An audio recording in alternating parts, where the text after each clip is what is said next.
पंजाब कांग्रेस के एआईसीसी पद से हटाए जाने के बाद आलोक शर्मा ने सोशल मीडिया पर दी है अपनी पहली प्रतिक्रिया और इस प्रतिक्रिया के सामने आने के बाद अब लगातार कांग्रेसी कार्यकर्ता राहुल गांधी सोनिया गांधी पर उठा रहे हैं सवाल और ये कह रहे हैं कि कल को अगर आलोक शर्मा छोड़ते हैं कांग्रेस पार्टी को तो इसमें जिम्मेदार होंगे कांग्रेस के आला कमान। जी हां, पहले बात करते हैं कि आखिरकार क्या प्रतिक्रिया दी गई है आलोक शर्मा के द्वारा। आलोक शर्मा ने अपने एक्स अकाउंट पर एक पोस्ट करते हुए लिखा है कि दूसरों के रास्ते रोशन करने को जलते रहे और अपना हिस्सा अंधेरे में आता रहा, जिस पर अब लगातार कांग्रेस के कार्यकर्ता कांग्रेस पर ही साध रहे हैं निशाना कि किस तरीके से कांग्रेस ने आलोक शर्मा को दरकिनार कर दिया और पंजाब के एआईसीसी के पद से हटा दिया, फिर उसके बाद उन्हें नियुक्त किया गया। पर जिस तरीके से कभी हटाना और कभी वापस लाने की प्रतिक्रिया आज कांग्रेस में चल रही है, ये बिल्कुल भी सही नहीं है, क्योंकि आलोक शर्मा सोशल मीडिया ही नहीं बल्कि डिबेट्स के माध्यम से ही हमेशा कांग्रेस का पक्ष रखते आए हैं और राहुल गांधी के साथ साथ सोनिया गांधी और प्रियंका गांधी को भी टीवी डिबेट्स में डिफेंड करते हैं। इसी के साथ देखिए, आज कई ऐसी तस्वीरें सोशल मीडिया पर वायरल कर रहे हैं कांग्रेस के वो तमाम कार्यकर्ता, जिस पर आलोक शर्मा ने सोनिया गांधी तक को अपनी मां कहा था। पर आज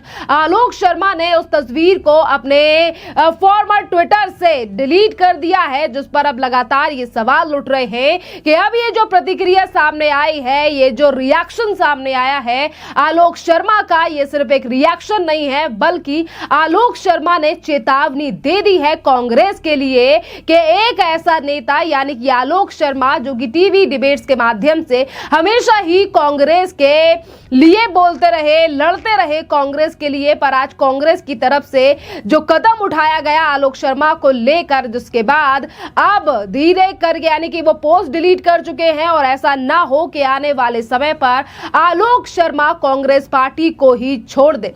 अब हम बात करते हैं उन तमाम कांग्रेसी समर्थकों की जो कि आज आलोक शर्मा के ऊपर हुए एक्शन से काफी ज्यादा नाराज हैं और कुछ लोग तो आलोक शर्मा को लेकर ये भी कह रहे हैं कि आलोक शर्मा ने आज जो पोस्ट किया है उसके माध्यम से आलोक शर्मा ये कहना चाहते हैं कि इतनी गुलामी करने के बावजूद भी कुछ नहीं मिला। और यहाँ पर कुछ लोग जो ट्रोल कर रहे हैं उनका ये कहना है कि सिर्फ डिबेट्स के माध्यम से ही नहीं बल्कि पोस्ट भी राहुल गांधी की शेयर करते थे आलोक शर्मा और सोनिया गांधी तक को अपनी मां कहते थे और इतनी चापलूसी करने के बावजूद भी कांग्रेस ने उन्हें झटके में एक पद से हटा दिया। और वहीं देखिए, अगर हम और भी तमाम लोगों की बात करें तो इसी पोस्ट को लेकर यानी कि आलोक शर्मा के रिएक्शन को लेकर अब आम आदमी पार्टी के विधायक सोमनाथ भारती का भी बयान सामने आया।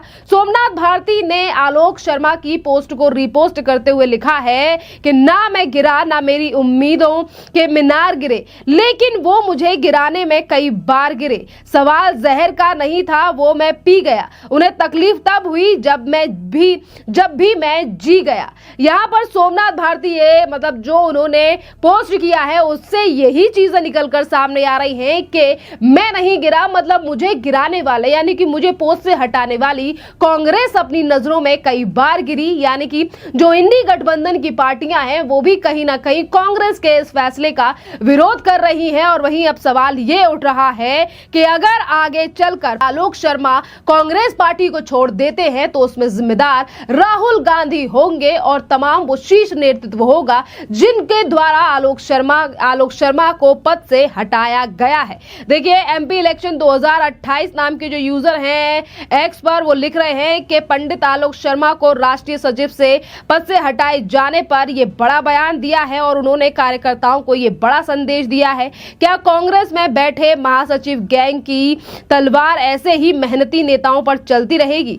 रेस के घोड़े कैसे दौड़ेंगे जब पार्टी बार बार लगाम कसेगी इन घोड़ों के ऊपर? तो वहीं विक्रम नाम के जो यूजर हैं वो लिख रहे हैं कि कल आलोक शर्मा जी को अगर कल को आलोक शर्मा जी ने पार्टी बदल ली तो वहां किसकी गलती होगी? जो व्यक्ति दिन रात पार्टी के लिए लड़ रहा है उसको उसके पद से हटा देना ये कितना उचित है? क्या राहुल गांधी इस पर संज्ञान लेंगे? सीधा सवाल राहुल गांधी से पूछा जा रहा है। और वहीं गुरप्रीत गैरी वालिया के जो नाम के यूजर हैं, उन्होंने लिखा है कि दो लोग हैं कांग्रेस में, एक है राजीव शुक्ला और दूसरे हैं आलोक शर्मा।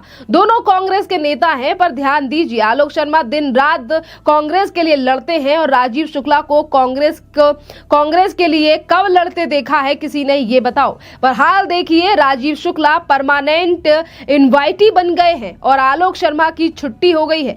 मुझसे तो बहुत से लोग ये पूछते हैं कि कांग्रेस आखिरकार रिवाइज क्यों नहीं कर रही, यानी कि फिर एक बार जिंदा क्यों नहीं हो रही है, पॉलिटिक्स में तेजी से क्यों नहीं आ रही है कांग्रेस। और यही मतलब है कि जंग सिपाहियों से लड़ी जाती है, मेहमान तो बस तमाशा देखते हैं। और यहां पर मेहमान राजीव शुक्ला को कह रहे हैं कांग्रेस के कार्यकर्ता कि आज जो व्यक्ति मेहनती है यानी कि आलोक शर्मा, उनको कांग्रेस ने उन्हें उनके पद से हटाकर सही नहीं किया है। डॉक्टर मोनिका सिंह नाम की यूजर, जो कि कांग्रेस की ही समर्थन करने वाली हैं, उन्होंने लिखा है कि आलोक शर्मा के समर्थन में तब तक ट्वीट करना है जब तक कांग्रेस झुक ना जाए, उन्हें सचिव से भी बड़े पद पर नियुक्त ना किया जाए। कांग्रेस के घमंडी नेताओं को पता चलना चाहिए कि कांग्रेस उनकी जागीर नहीं है, जो मर्जी और जिसे मर्जी हटाएंगे और जिसे मर्जी नियुक्त करेंगे। यानी कि कांग्रेस के इस फैसले से कांग्रेस के आज जो तमाम कार्यकर्ता हैं वो भी नाराज हैं और इस नाराजगी में तेल डालने का काम कर दिया है आलोक शर्मा के इस पोस्ट ने, जिस पर उन्होंने सीधे तौर पर कह दिया है कि मैं पहले दूसरों के लिए उजाला कर रहा था, पर अंधेरा तो मेरे हिस्से में ही आया है। वहीं दूसरी तरफ ये तमाम कांग्रेस जो है वो कई और मुद्दों को लेकर भी लगातार सवाल उठा रही है। जिस तरीके से कल प्रधानमंत्री नरेंद्र मोदी ने भी उत्तर प्रदेश के वाराणसी में कई करोड़ों की सौगात वाराणसी के लोगों के लिए दी, जिस पर विपक्ष ने सवाल भी उठाए, तो वहीं दूसरी तरफ राहुल गांधी,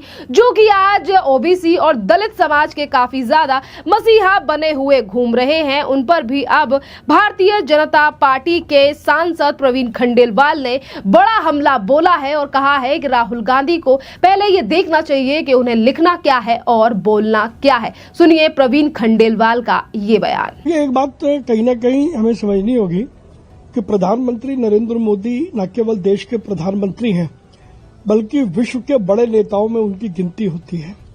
और उसके बावजूद भी क्योंकि वो वाराणसी से सांसद हैं, तो वो अपने सांसद के कर्तव्यों को भी उसी तरीके से निभाते हैं जैसे एक आम सांसद को निभाना चाहिए। तो ये कहीं ना कहीं हम सब सांसदों को ये प्रेरणा देता है कि हम कहीं पर भी बन जाएं, किंतु अपने संसदीय क्षेत्र में हमें लगातार काम करना चाहिए। प्रधानमंत्री ने जो वाराणसी में किया है वो सब हम लोगों के लिए प्रेरणादायी भी है और हम सब सांसदों के लिए बड़ा संदेश भी है। देखिए, पूरा देश जानता है कि देश में दलितों की उपेक्षा लगातार कई दशकों तक किसने की, जिसने देश पर शासन किया।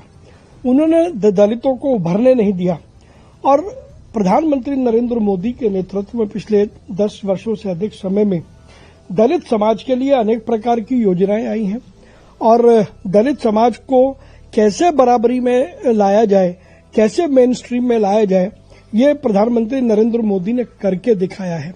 तो जहां तक राहुल गांधी का सवाल है, राहुल गांधी को स्वयं नहीं पता कि कब वो क्या काम करते हैं, क्या बोलते हैं। उनकी अल्प जानकारी के आधार पर वो भाषण देते हैं। मुझे लगता है कि पहले भाषण देने से पूर्व उनको अपनी जानकारी को दुरुस्त करना चाहिए। लेकिन कोई कुछ भी कहे, चाहे प्रशांत किशोर कहें या तेजस्वी यादव कहें, ये लोग सब घबराए हुए लोग हैं, क्योंकि बिहार इस समय प्रगति के पथ पर है। एनडीए की सरकार नीतीश कुमार जी के नेतृत्व में वहां लोगों को डिलीवर कर रही है, परफॉर्म कर रही है और इसलिए अगले चुनावों में एनडीए की सरकार बनना तय है। उसी से भयक्रांत होकर के ये लोग इस प्रकार की बेचैनी और घबराहट वाली टिप्पणी कर रहे हैं। इससे अधिक इसमें कुछ भी नहीं है। देखिए, कुछ भी आप जांच करा लें, मामला बड़ा शीशे की तरीके से साफ है, लेकिन वर्तमान सरकार के मुख्यमंत्री और उप मुख्यमंत्री और अन्य नेताओं पर जिस प्रकार के संगीन आरोप लगे हैं, क्या कर्नाटक सरकार उसके लिए भी जांच बिठाएगी? प्रश्न ये है। तो आपने देखा कि एक तरफ कांग्रेस के ही कार्यकर्ता राहुल गांधी को लेकर लगातार सवाल उठा रहे हैं और इसी तरीके का अगर रवैया रहा तो कांग्रेस जल्द ही अच्छे नेताओं से भी यानी कि जो अच्छे नेता हैं वो कांग्रेस से अपना पाला छुड़ा सकते हैं। और हमने पहले भी देखा है कि कांग्रेस की इन्हीं तमाम चीजों के चलते किस तरीके से बड़े और मेहनती नेता उनसे अलग हो चुके हैं और पहले भी राज्यसभा की सीट ना मिलने जाने से किस तरीके से पवन खेड़ा की भी नाराजगी काफी ज्यादा सामने आई थी। और कई ऐसे नेता हैं जो कि डिजर्व करते थे कई पोस्टों को और ना चापलूसी के चलते कांग्रेस पार्टी ने उन लोगों को वो पद नहीं दिए, जिसके चलते कांग्रेस ने कई बड़े चेहरों को भी खो दिया है अगर हम पिछले सालों का रिकॉर्ड निकाल कर देखें। खैर, अब आप क्या कहेंगे आलोक शर्मा की इस प्रतिक्रिया पर और कांग्रेस के द्वारा लिए गए इस फैसले पर? खैर, कांग्रेस झुक चुकी है, वापस आलोक शर्मा को उनके पद पर नियुक्त कर दिया गया है, पर जो नाराजगी कांग्रेसी कार्यकर्ताओं की है वो खत्म होने का नाम नहीं ले रही है। और आप भी हमें अपनी राय इस पूरे मामले पर कमेंट कर जरूर बताइए। धन्यवाद।